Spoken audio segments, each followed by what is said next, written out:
Calculus is really two connected big ideas. The first idea is about change, how fast something is moving or growing right at a single instant. We call that the derivative. Think of a speedometer in a car. It shows your speed at exactly this moment, not your average over the whole trip.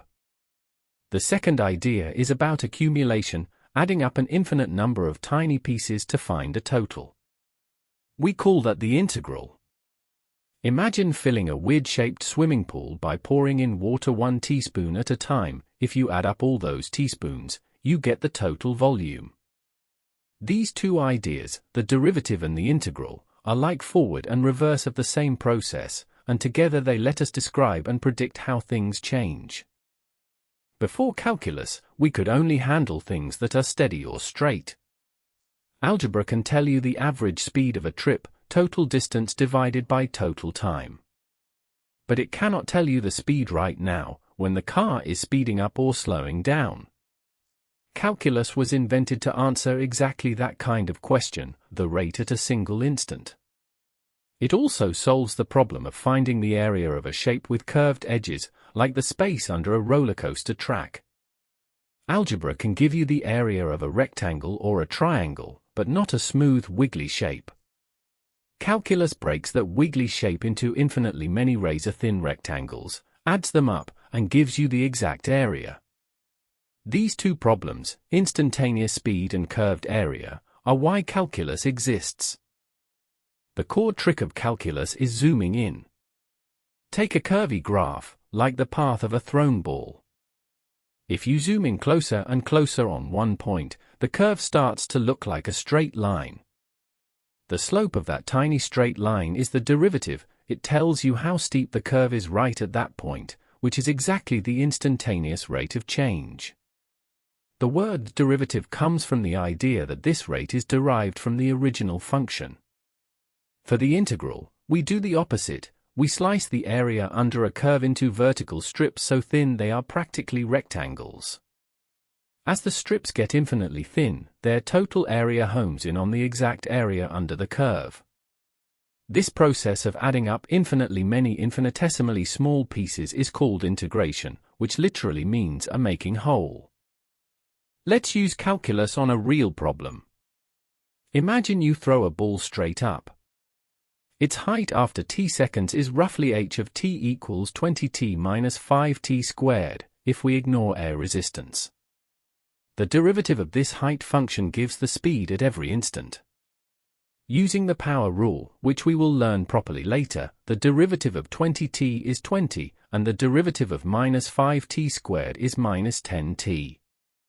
So the speed function v of t is 20 minus 10t. Now we can answer a question algebra never could. What is the speed exactly at t equals 1.5 seconds? Plug it in. 20 minus 10 times 1.5 equals 20 minus 15, which is 5 meters per second upward. The positive sign means the ball is still going up, but slowing down. This same zooming in logic works for any moving object, any curve, any rate of change. Imagine you're on a road trip. You drive 200 kilometers in 4 hours. Your average speed is 50 kilometers per hour. That's the average rate of change of your position. But that doesn't tell you how fast you were going at the exact moment you passed a speed camera. That exact moment speed is the instantaneous rate of change. In calculus, the average rate is like the slope of a straight line connecting 2 points on a curve. We call that a secant line. The instantaneous rate is the slope of the line that just touches the curve at a single point, the tangent line. So the whole idea is zooming in from a big picture average to a single moment snapshot.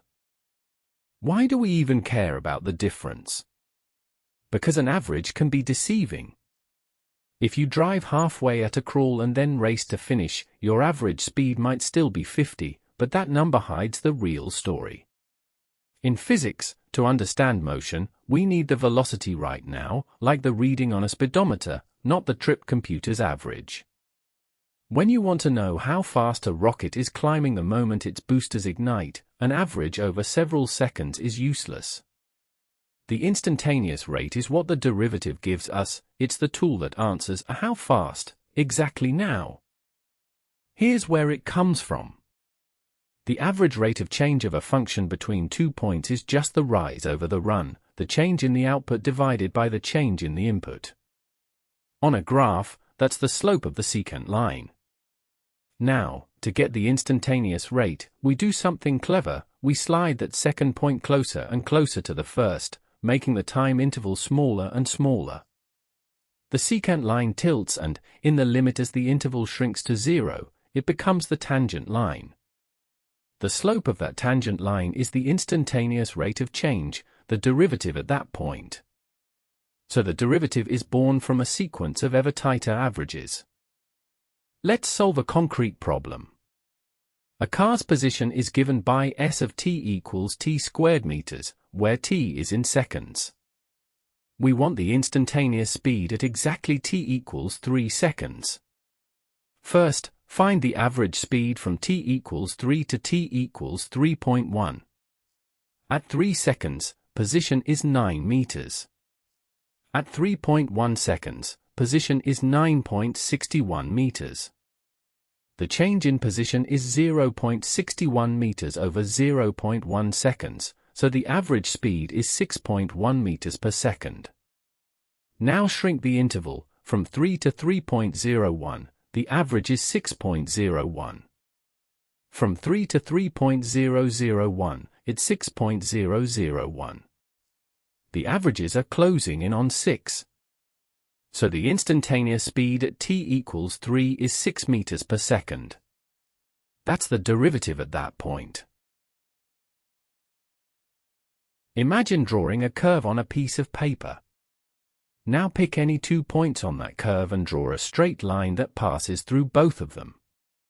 That line is called a secant line. The word secant comes from the Latin secare, meaning to cut, because it cuts across the curve. The slope of this secant line tells you the average steepness of the curve between those 2 points. It is exactly the same idea as the slope of any straight line, how much you go up, divided by how much you go across. So the slope of a secant line is simply the rise over the run between the 2 points you chose. You already know that calculus is about 2 big ideas, the instantaneous rate of change, and accumulation. The secant line is the bridge between the average rate and the instantaneous rate. Think of a car trip. If you check the odometer at the start and end of a journey, the average speed is just the total distance divided by the total time. That average speed is exactly the slope of a secant line on a distance-time graph. But what if you want the speed at one exact moment? You can't get that from just 2 points far apart. However, if you slide those 2 points closer and closer together, the secant line starts to look more and more like the tangent line at a single point. The slope of the secant line gets closer and closer to the instantaneous rate of change. This process of bringing points together is the very heart of how we define the derivative. So mastering the secant line is the first real step into calculus. Let's build the formula from scratch. Suppose you have a function, which we can call f of x. Pick a starting point on the curve at some x value. Now pick a second point a little further along, at x plus some small step h.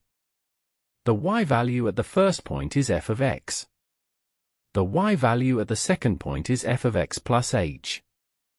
The rise is simply the difference in the y values, f of x plus h minus f of x. The run is just the horizontal distance between the points, which is h. So the slope of the secant line is the rise divided by the run, f of x plus h minus f of x, all over h. This expression is called the difference quotient. It gives you the average rate of change of the function over the interval from x to x plus h. Notice that if h is large, you get the average steepness over a big stretch. Let's solve a concrete problem. Imagine you drop a ball from a tower 100 meters high. Physics tells us that the height of the ball after t seconds is about 100 minus 5t squared meters. We want the average speed of the ball between t equals 1 second and t equals 3 seconds. This is exactly the slope of a secant line on the height-time graph. At t equals 1, the height is 100 minus 5 times 1 squared, which is 95 meters. At t equals 3, the height is 100 minus 5 times 9, which is 100 minus 45, or 55 meters. The rise is the change in height, 55 minus 95, which is negative 40 meters. The run is the change in time, 3 minus 1, which is 2 seconds. So the average speed is the rise over the run, negative 40 meters divided by 2 seconds, giving negative 20 meters per second. The negative sign just means the ball is moving downward. Imagine a curve, like a roller coaster track. A tangent line is a straight line that just grazes the curve at a single point, without crossing it there. Think of it as the line that best matches the curve's direction at that spot. The slope of this tangent line tells us how steep the curve is right at that point. It's not an average over a stretch, but the exact steepness at one instant. We find it by taking secant lines, lines that cut through 2 points, and letting the 2 points get infinitely close. The slope of the tangent is the limit of the secant slopes as the second point approaches the first. This is exactly what we call the instantaneous rate of change, or the derivative at that point. Why do we care so much about the slope of a tangent line? Because the real world is full of things that change, and we often need to know how fast they're changing at a precise moment. If you're driving, your speedometer doesn't show your average speed over the whole trip, it shows your instantaneous speed, right now.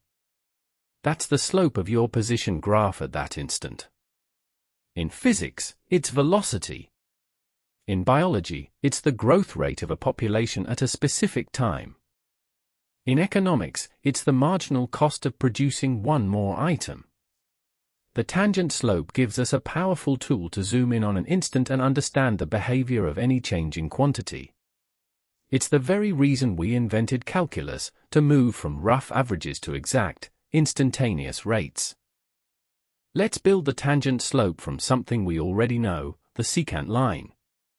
Take a curve, like y equals x squared, and pick a point x. Now pick a second point a tiny distance h away, at x plus h. The secant line connects these 2 points. Its slope is the rise over run, the change in y, which is f of x plus h minus f of x, divided by h. This gives an average rate over the interval h.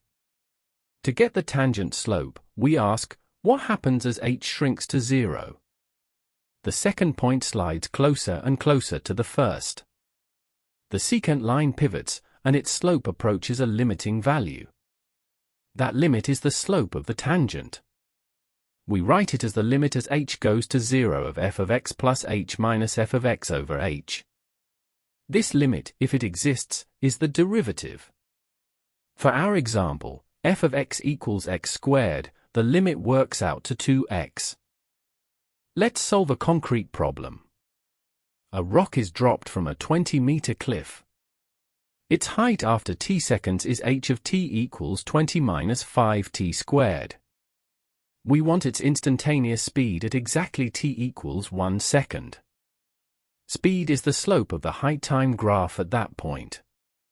We set up the difference quotient, h of 1 plus h minus h of 1, all over h, plug in the function, that's 20 minus 5 times 1 plus h squared, minus 20 minus 5 times 1 squared, all over h. Simplify the numerator, the 20s cancel, and we get negative 5 times 1 plus 2h plus h squared, plus 5.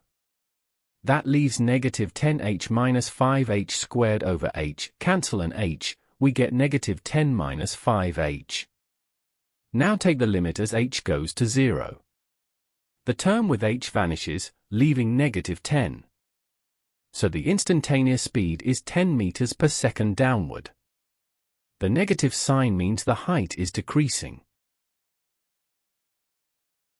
Imagine drawing a wiggly line on a piece of paper. The area under the curve is the space trapped between that line and the flat bottom edge, the x-axis, from one point A to another point B. It's like filling that shape with paint and asking how much paint you used. This area is a number that adds up all the tiny heights of the curve along the way. In calculus, we call this adding up process accumulation, because you're gathering the total effect of the curve's height over a distance. Why do we care about the area under a curve? Because it answers the big question, how much total? If you know your speed at every moment, the area under the speed curve tells you the total distance you traveled. If water flows at a changing rate, the area under the flow rate curve gives the total water collected. This is the opposite of finding a slope or a rate of change. Earlier, we learned that a derivative gives an instantaneous rate. Now, the area under a curve gives the total accumulation. This idea is so important it has its own name, the integral. It's the second big pillar of calculus, right next to the derivative. So how do we actually find this area? We start with a simple trick: chop the region into very thin vertical slices, like cutting a loaf of bread. Each slice is almost a rectangle. The height of one rectangle is just the value of the function at that point, f of x. We make the width incredibly small and call it dx, which stands for a tiny difference in x. The area of one rectangle is height times width, so f of x times dx. Now we add up the areas of all these skinny rectangles from A to B. But that sum is only an estimate. To get the exact area, we use the idea of a limit, which we already know from tangent lines.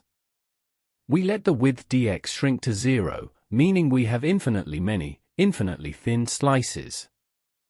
Let's solve a real problem. A car starts from rest and speeds up smoothly. Its speed after t seconds is 2t meters per second. How far does it go in the first 3 seconds? We plot speed on the vertical axis and time on the horizontal. The speed curve is a straight line starting at 0 and going up to 6 meters per second at t equals 3. The area under this line from t equals 0 to 3 is a triangle. The base of the triangle is 3 seconds, and the height is the final speed, 6 meters per second. The area of a triangle is 1/2 base times height, so 1/2 times 3 times 6, which is 9. This area is the total distance traveled. So the car moves 9 meters. This matches the accumulation idea. Adding up all the little bits of speed over time gives the total distance. The same method works for any shape, even if the curve isn't a straight line. Calculus really has just two big ideas, and they are like two sides of the same coin. The first idea is the derivative. You already know this as the slope of a tangent line. It is about zooming in on a single moment to see how fast something is changing right then. The second idea is the integral. You have seen this as the area under a curve. It is about adding up an infinite number of tiny pieces to find a total. These two ideas are not separate, they are deeply connected, like forward and backward on the same path. Why do we care about these two ideas? Because they answer the two most fundamental questions you can ask about anything that changes. Imagine you are watching a car speed up. The derivative answers, how fast is it going at this exact second? The integral answers, how far did it travel over the whole trip? One zooms in on an instant, the other adds up all the instants. Every problem in calculus, from predicting where a planet will be to designing a roller coaster, comes down to one of these two questions. And the magic is, they are opposites. If you know how fast you went at every moment, you can add those moments up to find the total distance. That is the connection we will explore. So how do these two ideas actually work? They are both built on the same foundation, the limit. For the derivative, you start with a secant line between 2 points on a curve. You slide those points closer and closer together, and watch what the slope approaches. That limiting slope is the derivative. For the integral, you chop the area under a curve into skinny rectangles. You make the rectangles thinner and watch what the total area approaches. That limiting total is the integral. In both cases, you are looking at what happens when something gets infinitely small. The derivative shrinks a time interval to 0 to capture an instant. The integral shrinks the width of pieces to 0 to capture a perfect total. Limits are the engine underneath it all. Let us see both ideas in one real problem. A car starts from rest and speeds up so that its position after t seconds is t squared meters. First, the derivative question, how fast is it going at exactly t equals 2 seconds? We take the limit of the average speed over a tiny interval around 2. That limit is for meters per second. That is the instantaneous speed. Now the integral question, how far did it travel from t equals 0 to t equals 3 seconds? We add up the distance covered in each tiny moment. The area under the speed curve, which is a straight line from 0 to 6, is a triangle. Its area is 1/2 times base times height, which is 1/2 times 3 times 6, giving 9 meters. The derivative gave us a speed at a point, the integral gave us the total distance.